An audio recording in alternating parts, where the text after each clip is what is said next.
तुम्हारे खुद के बाल कर्ली हों या स्ट्रेट हों, लेकिन इसके पीछे की बायोलॉजी और साइंस और उससे भी बड़ी इसके पीछे जो सोशियोलॉजी लगती है, वो समझना बहुत ही इंटरेस्टिंग है।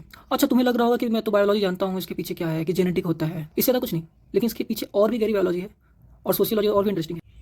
ये नीचे पिक्चर दिख रहा है, ये पहला जो पिक्चर है ये देखो, और ये दूसरा पिक्चर देखो। दोनों ही पिक्चर जो है स्काल्प का कंस्ट्रक्शन है। अब पहला पिक्चर ये और दूसरा पिक्चर में फ़र्क कुछ देखो। पहला वाला पिक्चर है, इसमें फॉलिकल बिल्कुल ही स्ट्रेट है और दूसरे पिक्चर में जो फॉलिकल है वो थोड़ा सा टेढ़ा है। अब जब बाल बनता है तो बाल लेसर से बाहर निकलने से पहले उस फॉलिकल के अंदर बंद होता है। उस फॉलिकल का एक प्रॉपर शेप होता है जो डिस्टिंक्ट होता है आदमी के लिए। वो जिस शेप में बाल बाहर निकलने से पहले था, जब बाहर निकलेगा तब भी उसका आदतवश वैसा ही रहना पड़ता है उसे, इसीलिए बाल कर्ली होता है। अब तुम सोचोगे कि मेरा जो जेनेटिक बोल रहा था वो भी तो सही है। हाँ, बिल्कुल सही है। ये फॉलिकल्स ऐसे ही क्यों हैं, ये जेनेटिक डिसाइड करता है।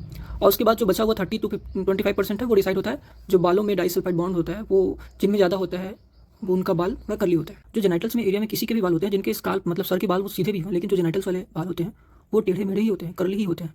तो उसके पीछे रीजन यही है क्योंकि वहाँ का जो एरिया है वो ब्लड सप्लाई उसका वेरिएबल होता है, मतलब और बहुत ही कंप्रेस्ड एरिया में रहता है, इसलिए एयर फॉलिकल्स वहाँ पे अगर जेनेटिक फैक्टर नहीं भी है फिर भी वहाँ पे एयर फॉलिकल्स जो होंगे वो टेढ़े मेढ़े ही होंगे, इसलिए वो बाल जो निकलेगा वो भी टेढ़ा मेढ़ा ही होगा।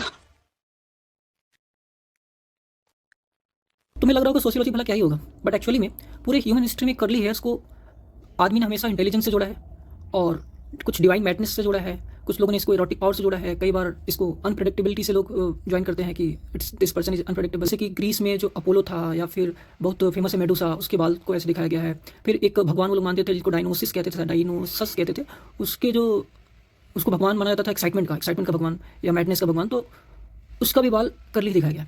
इंडियन मैथोलॉजी में आओगे तो तुम भगवान कृष्ण के बाल देखोगे कर्ली दिखा रहे हैं, और शंकर भगवान का तो पूरा जटा होता है बड़ा सा, जिसमें जिसमें बोला था कि पूरा शक्ति उसके अंदर इतना है कि पूरा गंगा को अपने अंदर बांध लिया उसने। फिर ऐसे ही अगर तुमने हनुमान चालीसा पढ़ा है तो उसमें हनुमान भगवान के लिए कुंचित केशा करके बोलते हैं। मॉडर्न टाइम्स में भी जब कोर्ट कचहरी वगैरह बन गए तो ये जो नए मॉडर्न जजेस थे उनके बाल कर्ली नहीं थे, तो उनके जैसा दिखने के लिए उन्होंने नकली विग लगाया। जैसे ब्रिटिशर्स ने इसका यूज बहुत सबसे पहले शुरू किया। इसका रिलेशन है वही जो भी पुराने फिलोसफर्स थे सारे, उनका जो ग्रीक के फिलोसफर्स थे और रोमन फिलोसफर्स थे, और वो लोग सारे जो भी इंटेलिजेंट माने जाते हैं उन सबके बाल जो है कर्ली हुआ करते थे। सिनेमा में अगर तुमने देखा होगा तो जो भी करेक्टर को अगर चोमू दिखाना है तो ऐसा दिखाएंगे कि उसके बाल बिल्कुल सीधे हैं, तेल लगा के उसने सीधा झाड़ दिया है, एकदम सीधा सीधा बाल दिखाना। लेकिन अगर कोई कैरेक्टर ऐसा है जो रिबेलियन है या फिर सेवियर टाइप का कैरेक्टर बनाना है या फिर हेरोइज्म दिखाना है या फिर कोई आर्टिस्ट का दिखाना है या फिर कैरेक्टर में डीपनेस दिखाना है, तो जानबूझ के जो डायरेक्टर्स होते हैं, जो सिनेमा मेकर होते हैं, वो प्रॉपर्ली उनका बाल जानबूझ के वैसा बनवाते हैं। मतलब उनका बाल वैसा नहीं है फिर भी उसको प्रॉपर्ली डिजाइन दिया जाता है just to give a persona कि ये ऐसे है कि देख के आदमी को कुछ लगे। शांति से बात सुनो हमारी, शांति से बात करते हैं ना।